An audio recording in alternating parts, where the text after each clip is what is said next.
You won't believe what happens when pork chops meet caramelized apples and raisins. It's awesome, y'all. Hi, I'm Ralph, and welcome to my kitchen. I found this great recipe online, at least I think it's going to be great, about making pork chops with raisins and apples in a sauce. And I mean, what could go wrong with apples and raisins around a pork chop? I mean, this sounded delicious. So I got to try this. This is my first time to try it. I hope it works out, and I hope it works out for y'all too. First, I've got a couple of tablespoons of olive oil in my pan. Let's season the pork chops really quick here first.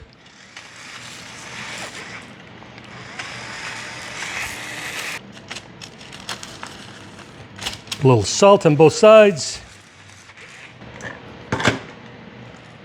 Add a little pepper.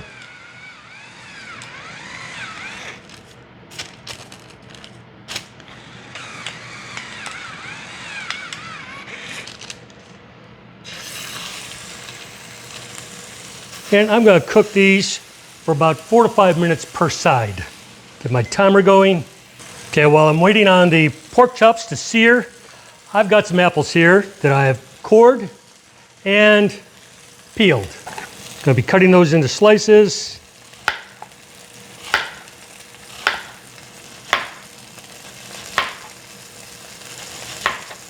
Now, I'm only doing 2 pork chops because it's just my wife and I here tonight.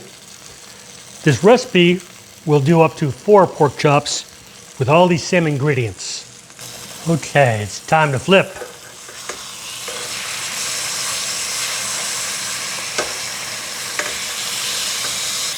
Let me show you how these are turning out so far.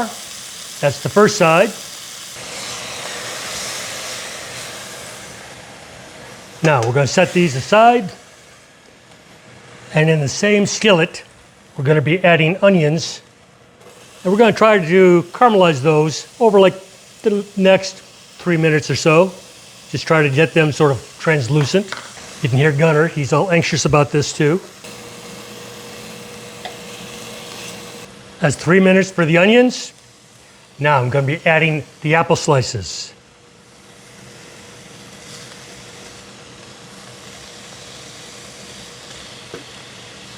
Now I don't know if I'm going to have enough room for all of the apple slices, but we'll see how many I can slip in there. If you're doing 4 of the pork chops, you might be using a little bit bigger pan than this, so there'd probably be room for all of the apple slices.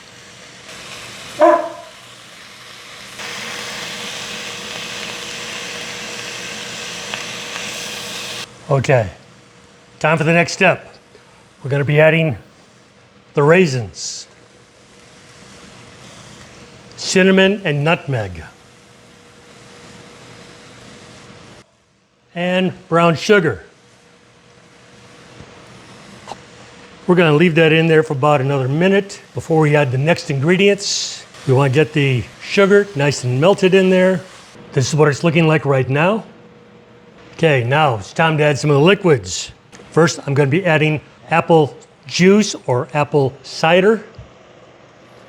Then I've got a cup here, but I actually only need like 1/4 cup of chicken broth.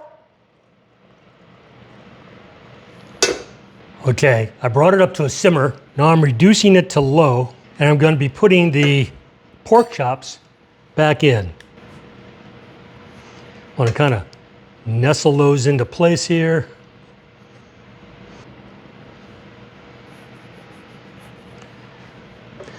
Then we're going to want to spoon that sauce over the top.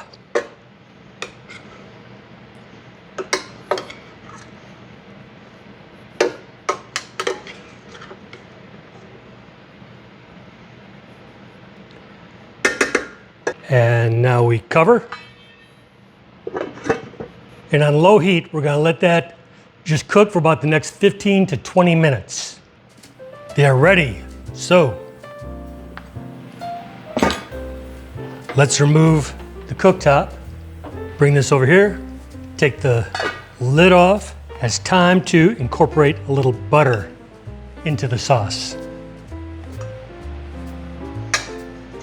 So while it's off the heat, we're going to be melting that butter into the sauce. And of course, putting that good butter sauce on top. I'm gonna let that buttery sauce soak into it for maybe the next minute or so. Then we'll cut one open and see what we've got. Okay, let's see it. Here we go. Got your little apples and little topping on here for when I taste it. Ooh, that's easy cutting.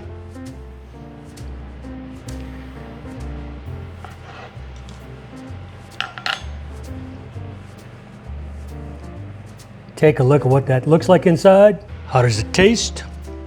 Make sure it's got lots of good sauce on it. Your family's gonna love this. Now tonight for our meal, I've paired this with some sweet potato tater tots that I deep fried and some cornbread. This is gonna be good eating tonight. If you're enjoying the channel, hit that like button down below. Please leave me a comment. It really helps out the channel. Maybe consider, if you're on a mobile device, hit that hype button. And I am trying to get to 100,000 subscribers, so please help me out. A subscription would be greatly appreciated. With that said, I will catch y'all next time. See you next week. Bye-bye.